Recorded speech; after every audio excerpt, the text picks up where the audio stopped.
There's a great scene between Brando and Pacino, between Vito and Michael, where they're in the garden. And Vito's quite... I mean, he's not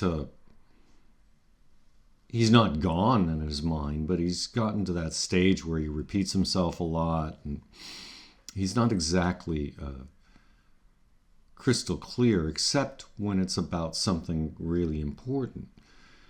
And he predicts, and this is where he's the consigliere, he predicts to Michael that Barzini, the biggest rival mafia boss in New York, will want to call a meeting. And at that meeting, Michael will be assassinated. And, of course, this is like, it's not that surprising, but it's so clear and blatant the way Vito puts it, that Michael's a little bit taken aback, like, oh shit, you mean they want to kill me? Oh yeah, they do. They want to kill you. And not only that, but whoever on our side is the go-between and comes to you with the message that Barzini wants this meeting, that person who brings the message is the traitor, is the one that's betraying you. Now this is interesting because, in fact, though Michael has gained all this power and he's strategic and tactical and smart about how he operates beyond his years, he doesn't have the experience of a lifetime in this business. He's new to it, actually. But Don Vito Corleone does. He's had a whole lifetime as the leader of a mafia family. He's seen everything. And somebody like that would know something like this. They're going to call a meeting, they're going to assassinate you, and the person who's the messenger about the meeting is the one who's betraying you. He knows that. Michael wouldn't have known that. He may have suspected certain things, but he wouldn't know that. So actually, the idea of Don Vito being his consigliere was perfect. Absolutely right. There's also a sense in the scene that this is the final wisdom that he's going to get from his father. And there is something about the scene where you really see the love between these two men. Very interesting that way. They're both manly men, so they're not going to make that a big show of affection. It's underneath everything, but it's there. It's absolutely there, and there's something quite, if you're open to it, it's quite affecting. It makes me very emotional to watch it. It's interesting, too, from, just sort of an outside point of view that this is what glamorizes a great mafia movie like this, that in a way these guys are like monsters. And I mean, they kill people and they ruin people's lives, and in the end they're fucking horrible. But at the same time, we see that they're human beings with a lot of human qualities, including love. And it makes for a confusion, an emotional confusion within ourselves. And I think that's part of the point of the movie, really, is that how can these monsters be human? Or what goes into the making of a monster, which is really Michael's role.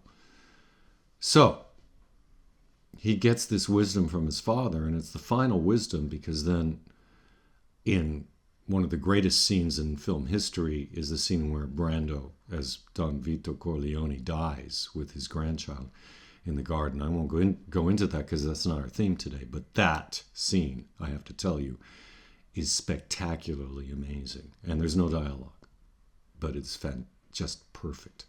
Then there's the funeral, at which the heads of the five families all come, because it's tradition. And Tessio, one of the two capo regimes, along with Clemenza, but Tessio comes to Michael and proposes the meeting with Barzini. So now Michael knows that it's Tessio who's betrayed him. And he says, we'll have the meeting after the baptism of his sister's child, Connie's child, who's just been born, and which Michael will stand as godfather. So Michael is strategizing. And then comes the great sequence of murders where the Corleones systematically assassinate most of the heads of the 5 families, including Barzini. And they also assassinate Mo Green in Las Vegas. And Tessio is taken to be shot, and a few other people. They've just wiped out their competition. They've wiped out their enemies completely. This was Michael's plan. It's interesting as a contrast to his brother Sonny, who, when he was the Don temporarily, started a war with the other families, which was part of the whole problem, that they did what they call going to the mattresses, meaning all the hitmen have to room in these apartments around the city, and there's a war on the streets, and a lot of guys get killed, and so forth. Whereas Michael is a bit different in the way he goes about it, and more effective. By, instead of removing the foot soldiers, he actually doesn't bother much with the foot soldiers unless they happen to be around. He kills the leaders, and it's extraordinarily effective. He wins the war basically in a day by doing this. And dramatically, the film has Michael in the church at the baptism saying that he denies Satan and all his acts and this sort of thing. Afterwards, he has Carlo, who's Connie, his sister's husband, who beat her and who actually set up the death of Sonny, because Sonny beat the shit out of him after he beat up Connie. So he betrayed Sonny to Barzini. Now, nobody really knows this for sure, but Michael strongly suspects it was Carlo who set up Sonny to be shot. So, and then you see Michael with some of his men come to Carlo's apartment and give him a plane ticket to Las Vegas and say, you know, you're out of the family. We know you set up Sonny. And of course, Carlo denies it. He says, don't insult my intelligence. We know you did it. So you're leaving today for Vegas. And Carlo, of course, thinks they're going to kill him. And he's saying, I didn't do it. He said, look, we're not going to kill you, Carlo. Why would I kill the father of my godchild? Why would I kill the husband of my sister? No, we're not going to kill you. Your punishment is that you're out of the business. Right? That's it. You're out. And now we want the truth. Who set up Sonny? And there's such pressure on Carlo, he gives in and he says, I did. It was Barzini. I revealed Sonny's plans to Barzini and he had him shot. And Michael just says, good. And it's the same thing that Vito Corleone said to the Undertaker at the very beginning of the film, when the Undertaker finally says, I'm your friend, Don Corleone, and he kisses his hand. And he calls him Godfather. He calls Vito Corleone Godfather. And Vito Corleone says, good. That's it, just good. Same thing, good. But then they say the car to the airport for Carlo is ready. And his men have Carlo's suitcase, and he's got the plane ticket in his hand, and Carlo gets in the car, and Clemenza is sitting in the back seat. And as soon as they start driving off, Clemenza chokes him to death. In other words, it was all planned out. That Carlo wasn't going to just go out of Vegas and just be out of the family but alive. No, they killed him. So you see this determination on Michael's part that anybody who goes in any way against the family is dead. That's it. That's what he's turned into. Then the final scene in the movie is that his sister Connie comes into his office where he's trying to do business with people, and she gets hysterical saying, "You killed my husband, you killed my husband, Carlo." And Pacino doesn't deny it. He just, calms her down, hugs her, says, we'll talk about this later. It's not what you think. And his men take Connie away, but Kay, his wife, is still there. And she says, "Is it true? Did you have Carlo killed?" And he won't tell her at first. And she keeps insisting, and he says, "I told you, you don't ask about my business." But she keeps asking, she's getting upset. And so he finally says, this one time you can ask about my business. And that's it, never again, but this one time. So she says, "So did you have him killed?" And he looks her straight in the eye and says, "No." Perfect lie. He does it perfectly. She believes him. And he's also said, "You can't ask me about this kind of thing anymore," basically. But she's satisfied. But then she wants to stay with him, but the guys come back, the other people in the family come back to do business. And she's just outside the door, and she wants something from him, just talk or something. And one of the men closes the door on her. And that's the last image you see, is Kay being shut out from Michael's life, basically, with this black door in her face. And that's the end of the movie. And again, the big question is, how did he get from point A to point Z? It goes beyond point Z because he goes even farther into all this into Godfather 2, but basically he's on that trajectory to be this most grim of men. Powerful, but grim. And he is at the point now where he's lying to his own wife. Instead of, possibly saying, well, Carlo had my brother killed. And he confessed to it and saying, okay, maybe it's terrible what I did, but I had to do it. No, he can't be honest with her. He lies. That's how he deals with it. And that says an enormous amount. And for the actor,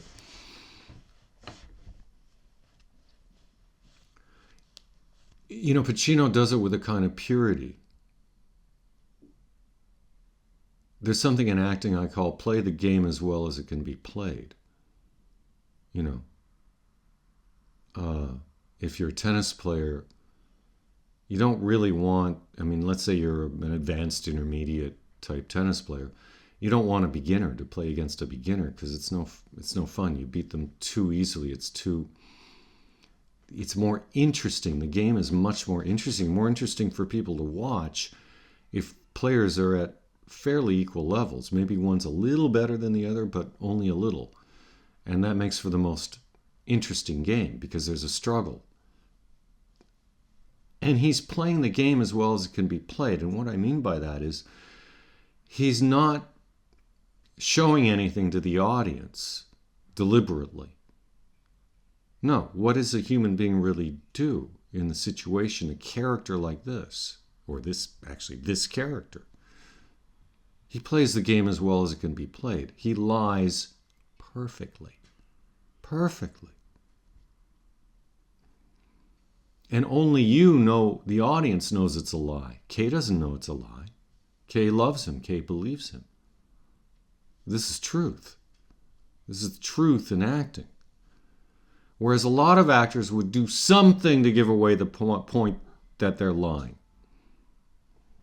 But we lie, most of us lie well in life.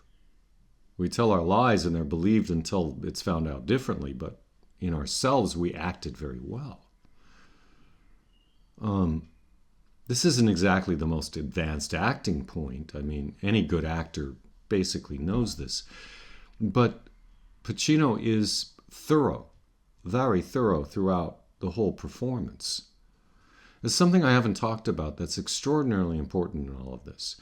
We've traced an arc with his character from a young, fairly innocent, capable but not particularly sophisticated guy, certainly with very little evil in him, a pretty good guy, to this basically a monster, mafiosi, a very powerful one.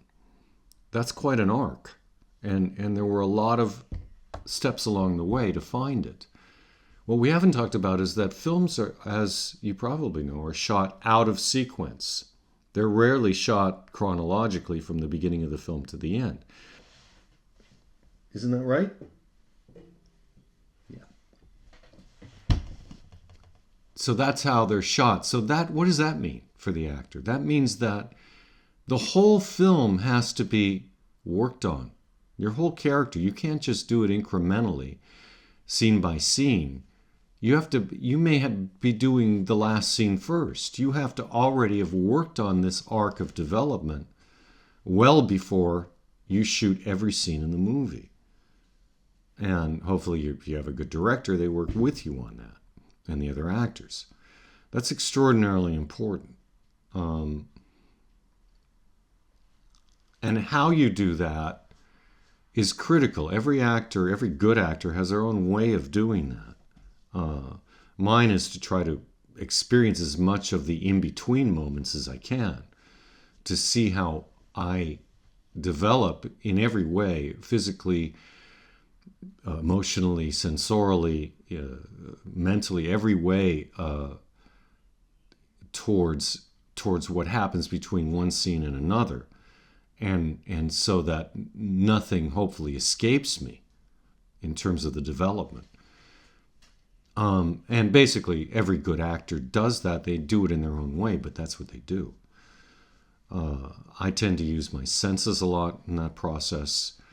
I allow the emotions to happen, but I don't fixate on them, because I know if I do, that what I don't want to do is decide what those emotions are going to be. I want to discover what they are through first experiencing moment-to-moment reality, which I cannot predict. And it's through the experience of that the emotions are found. Too many actors start with deciding what an emotion is going to be. That's really the backwards way of doing it. And that's a big thing in acting, is to find the emotion through the doing rather than start out with an idea what the emotion should be. And all of this is important in probably what's the most difficult task in acting, but also the most rewarding, is working on the character, which is what Pacino did beautifully, and actually all the actors in The Godfather did beautifully.